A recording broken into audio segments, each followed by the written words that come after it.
Our first session in Automotive Track is an industry keynote on UNECE WP29 regulations for automotive security, a view from India. For this session, we have Mr. Kushwant Pawar, Head Cybersecurity Solutions, Mobility, ETAS India. Hello everyone, Kushwant here from Script ETAS. I'm here to deliver a keynote on UNECE WP29 regulations for automotive security, a small perspective from India. Thank you ESSS for giving me this opportunity. A quick look at the agenda. We'll go through some automotive mega trends, then the introduction to the regulation itself, impact of the regulation, meeting the regulation. Of course, we would want to be compliant, right? And quick view from India. Then we go to the wrap up, a short summary, and we end with question and answers. I think everyone knows this. The industry megatrends are shared, automated, electric, and connected. So this classic case is pushing connectivity as a primary requirement and security as a deep embedded requirement into the overall technology scenario. Complexity has been increasing with all of these new megatrends. Increasing connectivity is exposing the vehicles to cyber attacks. Earlier, there was a hero mode, like some key OEMs or known OEMs were preparing for security. Then they started defining processes. Now it is a mandatory requirement. Yeah, it is a mandatory requirement. As we all know, UN ECE is already adopted since last year. It's not new because it is already 1 year old. And what we are staring at is type approvals that apply from July 2022. So it's only slightly above a year as we speak. What are the key requirements of this regulations? In a nutshell, there are 4 disciplines of this requirements of the regulation. One is creating and managing a certified vehicle security management system. So that's CSMS. Here it is more sort of an organizational aspect. The OEM is expected to create a thorough process for governing and managing the overall cybersecurity, and it should be a certified process. The second main requirement is securing vehicles by design. This was being attempted in some or the other way in past few years, but now the securing vehicle by design is more impacting the entire value chain based on the regulation. Then the regulation also says that there should be logging of security sensitive data from onboard devices so that it can be taken up for forensic analysis in case there is an attack on any kind of vehicles. So what that implies is an indirect pointer towards intrusion detection system on board in the vehicle ECUs or the E&D architecture. And then there will be a backend which will do the security analytics and forensic analysis needed to really create security remedies. Now that's more from a post-production scenario. And last but not the least, now we have a legal basis for offering over-the-air updates, but it does not come very easy. It's now safe and secure software updates is a mandatory requirement from UNECE WP29. Last but not the least, the regulation text clearly mentions it's not only OEM's responsibility, but entire supply chain needs to figure out how they support the OEM in ensuring the CSMS compliance as well as the type approval compliance. So suppliers and the service providers involved in the development of electronic control units, security sensitive electronic control units, would be considered in this part of the cybersecurity management system. Now, quick look at the regulation itself. It starts with where is the impact as on today. So 1958 agreement contracting parties are displayed here, the dark blue shade colored regions. It includes most of like entire European Union, Russia, Australia, and some other countries. Not to forget Japan and South Korea. So at least European Union, Japan, and South Korea are taking a lead in this. The regulation has been adopted does not mean that it automatically applies to all countries. the individual countries have to pass it as a law in their countries. So there would be some lead and lag between how many countries actually pass this law. But over the period of time, all of these regions would be covered under this regulation. But very soon, we will have new additions based on the 1998 contracting parties. India would be part of this, China, of course, Canada and US also. So if you think that you are safe today, does not mean you'll be safe forever. There is going to be an exposure straight away. The regulations from UNECE WP29 are adopted. Now, obvious question is, so what? Something that looked as neat, the automotive security lifecycle activities, you would do your classic threat and risk analysis, do some security concept design, do some implementation, then test it. Finally, you would want to productionize your vehicles. After SOP, you would figure out your own ways to do some diagnostics, incident response monitoring. This was pretty neat in past, but already complex, would start looking rather different and very complex. This is more now coming from a security governance structure and overlay of activities on the classic security lifecycle activities. You can already see that there should be a security organization in place which is relying on security guidelines. There will be a lot of resources that would be needed. There will be continuous improvement program and so on. So that's like managing the security culture of the entire organization. A lot of new aspects or disciplines will come up. One is creating security artifacts. So there will be a secure engineering process. It will create certain sort of documentation that you'll have to maintain, prepare. There will be a lot of certification processes, like type approval is a process that you would go for every new vehicle launch, vehicle type launch. There will be different training approaches. There will be security artifacts that we will consider later in the presentation. New security roles will emerge, like product security managers, product security officers. Never heard of these terminologies, are pretty new to automotive industry. But yes, this will come into picture when the CSMS actually kicks in full swing. New organizations will be established within the organization or a set of organizations. So that would include a computer emergency response team like a CERT, CM, PCERT, which will be extremely important going forward. That's a product security incident response team.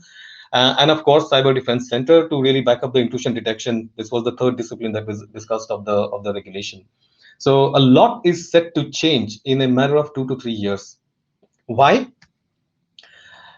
Because the automotive security supply chain is really complex. This is just a representation of several entities involved in a security ecosystem of an OEM products. So imagine vehicles in the field. They come from an OEM plant, but the OEM plant gets all of the artifacts developed at the OEM development center or supplier development center or suppliers like tech centers in India or elsewhere in the world, or engineering service providers. So there is a lot involved before the production, and there is a lot of exchange of critical data like cryptographic keys and codes that need to be signed, certificates that need to be signed. You see all of these dotted lines. This is a small representation of the interactions that the OEM suppliers and the entire supply chain will go through. Not to forget that there are going to be the cloud providers like the Amazons and Microsofts and Google, who would also be part of this ecosystem. And then there is the user with a handheld device, right? And comes the infrastructure, the smart infrastructures where V2X will come into picture. There is a lot to do, and the complexity is increasing. No wonders we need these kind of regulations to standardize and ensure minimum critical security implemented in the entire ecosystem. How do you reach there? It's complex, it's understood. But then from OEM perspective, if we start looking at what it means, it's like there are perspectives which are internal to an OEM, and then there are perspectives which are external to OEMs. We start looking at the influences of these aspects. From the OEM perspective, the current process, people, technology, we need to identify what is the status quo. What is the threat intelligence currently practiced? Maybe there is something already existing, or maybe there's nothing. As we know that the regulation demands the entire supply chain to be covered in the CSMS, That implies looking at suppliers, people, processes, technologies. So if you are working for a supplier organization, you definitely have an edge if you already claim that you are CSMS compliant, or you have been working with OEMs who have CSMS compliance requirement, or you have worked on aspects like vehicle type approval readiness. Then comes, so from the status quo, if you want to reach the target state, you are going to be in some sort of transition. What all this transition will lead to is really dependent on what is going to influence that transition. For example, some of the external influences are the legal and regulatory timeline itself. As we know, July 22 type approval kicks in. 2024 CSMS kicks in. And although there might be several plans the OEMs and tier ones would have had, but they have to now really scramble to address the vehicle roadmap, the vehicle timeline, based on how they can be compliant to these regulatory requirements. Obviously, it will have a direct impact on the several organizational boundary conditions.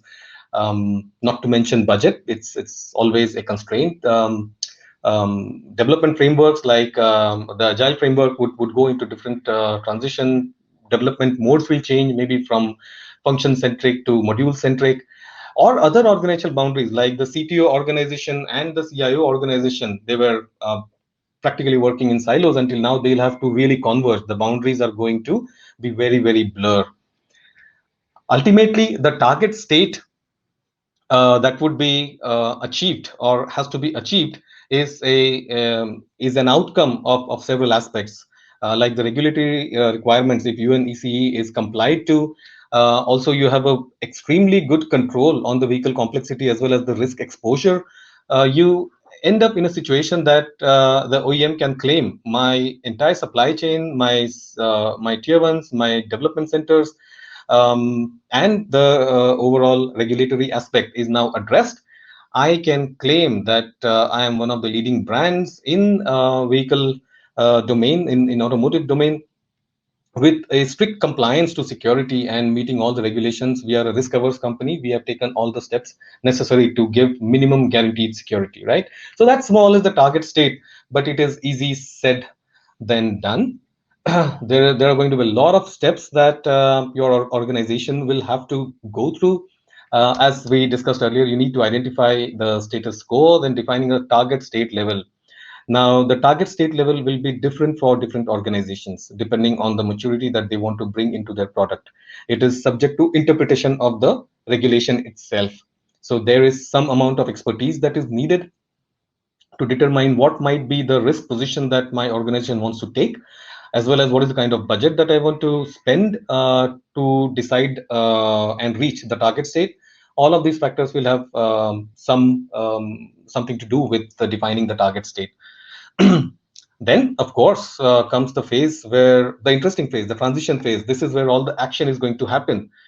You'd want to identify the gaps between the current individual state as well as the individual target state. Develop some expertise from the organization perspective and a roadmap to really close the gaps. If any is an overstatement, of course, there will be gaps. And last but not the least, aligning and coordinating with internal and external stakeholders. This is going to be one important aspect that will cover the entire supply chain. Once the cybersecurity management system is established, remember this CSMS is not same as the information security management system. The CIO organization has its own way to work.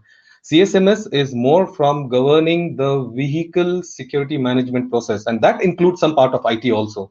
So establishing a good congruence between the ISMS and the CSMS would be a good idea to do it to come with better results. And finally, managing all the dependencies for the suppliers. The emphasis on suppliers is extremely high in my talk. The fundamental reason is suppliers will ultimately determine how good or bad your CSMS is delivering the outputs that you expect or that you desire.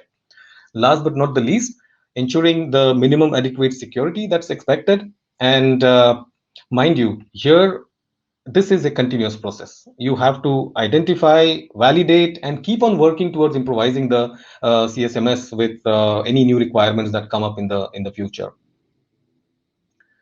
A fit gap analysis typically would look like this. This is a status quo example. As you can see here, risk assessment methods are extremely well rated. They are fully compliant, but maybe overall cybersecurity management is not at all there, or post-development phases like securing the products after the release is not available in the organization. Supporting processes, there is a complete lack, right? So these kind of outcome we have generated for several OEMs through fit gap analysis, and then we have created a lot of roadmaps for the customers. But I have to add a different angle to this. In any organization, be it the OEM or a supplier or the technical centers and engineering service providers, there is there are several disciplines that you could be working already, or there will be disciplines which will be added soon. For example, AutoSAR, a lot of organizations would be working on AutoSAR today. Secure FOTA process, there might be OEMs and tier ones who already have this process. There could be some organizations with secure engineering process already existing. And the new ones like the UN ECE regulation WP29, it states in Annexure 5 some mitigations that need to be implemented as minimum security requirement for type approval. So if you look at all of these disciplines, there could be a good idea to see through all of this, or aligning all of these aspects, and take the smartest path to reach the target state. That's what the message is. I'll quickly cover maybe two examples from here, AutoSAR and the Annex 5 mitigation catalog, just to give you what I mean to say. So the Annex 5 clearly states in part A, there are some threats which the Annex 5 explains. Now, this is all public document available in on the internet. If you need the UNEC guidelines and this Annex documents, you can surely write to us. We can share it with you. So there is a list of 24 mitigations to meet the threats which are already part of the Annex 5. Now, if these 24 mitigations are met and evidences for meeting these 24 mitigations are shared, then there is a good chance that the type approval will be smooth. What exactly needs to be done for type approval in a layman's language? You take your E&D architecture, determine or analyze all the E&D architecture components for potential security gaps with respect to the mitigations mentioned in Annex 5, Part B and Part C. Then implement security mechanisms to close those gaps, right? And last but not the least, you validate those and create relevant documentation to showcase that, yes, this has been met. Now, we know it will take time, resources to be ready for type approval. Remember, it's July 22 when it kicks in. So we have devised a systematic approach to really address this problem. Now, there is this E&D architecture you have, then there is some analysis that you wish to do to figure out how much resources you're going to need, etc. But then how to get from this architecture to this kind of a scenario. The challenge is activities require time and resources. Security generally starts at a later stage, but budget allocations happen at an early stage, and that's a very big compromise, if we can say, in this process. We have devised an approach where we can identify the potential critical elements of this architecture early at the architecture level, early in the design phase itself, and then identify how much cost based on how many gaps exist, and how many resources would be needed. This budget estimation can help OEMs plan better, and the tier ones also can then leverage this planning to plan better resources and create better artifacts in future. So that's something called as the vehicle type approval readiness assessment by Script. Typically, we have been working with OEMs and tier ones for quite some time on this topic. But what is a security artifact? When we mention that the security artifacts need to be offered for type approval readiness, these are set of documents and evidences of a thorough process which has been followed. So we have to demonstrate a security relevance of particular item. For example, this criticality indicator, then there are some security controls measured, and then the security artifacts are generated. So what you eventually do is, through the process, you ensure that the security relevance is identified. Then risk analysis is done, security concepts are created. All of this is documented very well. Implementation and the testing results are also very well documented. And then a security release is done. And at the final release, all of this documentation is taken up and provided for type approval readiness, type approvals. The second aspect that I wanted to cover was OROSAR for UNECE compliant security. Now, OROSAR is not new. I mean, it has been in existence for over 20 years in terms of preparation, and in terms of on-field presence, it's over 10 years now. So it's pretty mature. We already have classic and adaptive variants of OROSAR.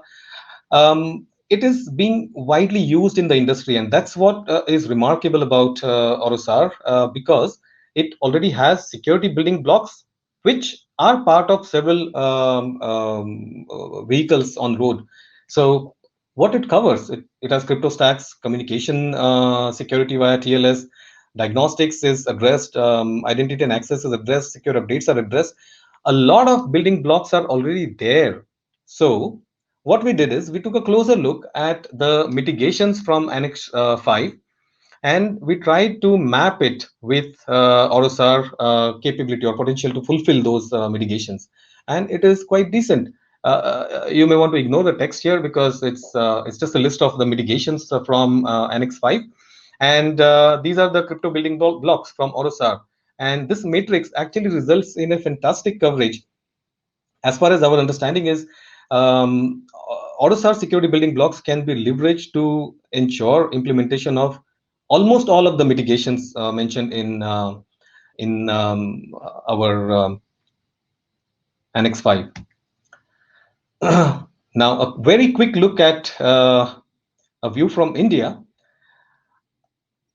Okay, so that's a script office picture. And I keep on asking this question to several OEMs and tier 1 business leaders. So are we in India really impacted with WP29? What's your view? And I keep on getting responses like, actually, people do not want to acknowledge the elephant in the room. I encounter responses that are denial, ignorance, diversion, silence, avoidance, reluctance, and you name it. But we do not want to acknowledge that this elephant actually is in our room. Indian ecosystem, Indian automotive ecosystem is heavily impacted by this regulation. How?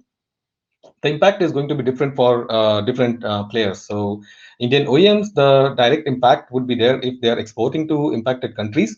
So they need to implement a CSMS and they have to get type approval done. As of now, no impact on local projects because India is still to implement or adopt this regulation. But sooner or later, they would in a couple of years, maybe. And that implies that at least the Indian OEMs who do not have export exposure should start preparing for this. Indian tier ones, they have a very high impact, especially if they are exporting to global players. Low or similar impact for local projects. That's not a problem, but they should start preparing for implementing OEM CSMS requirements and support type approval readiness. If you work for a tech center in India, an OEM tech center especially, there is a direct impact because you will be part of the CSMS. And also it implies that you will have to create a lot of security artifacts for type approval, which implies that you need to train yourself into this. And global tier 1 tech centers, they are already impacted. I mean, they already would be supporting tier OEMs for type approval readiness and also some aspects of CSMS. So you see, there is an impact on the entire automotive ecosystem, but the degree of preparation would be different for each of them. Could be from learning to actually doing activities for type approval. This is just a summary of what I just spoke. So to gain competitive edge, if you are a supplier, you will have to offer security level slightly more than the expected target level. Could be a good point to take up. Tech centers and ESPs are clearly indirectly affected, and building expertise on crypto product solutions, securing coding, secure coding expertise, and regulatory aspects might be a good idea to start with. So where to start? First is introspect, connect with internal stakeholders, find out what's going on. Then, of course, you can talk to the experts. We have an offering called as Proof, based on our understanding of the complexity and our experience of working with several OEM and tier ones. We can help you identify the gaps and address the entire gaps. Then defining your department role. Department's role could be either directly setting up the CSMS, or maybe supporting type approvals, or creating documentation or implementation of security features through AutoSAR. It just depends. You need to find out what is your department's role. And once you do it, as I mentioned earlier, different strokes for different folks.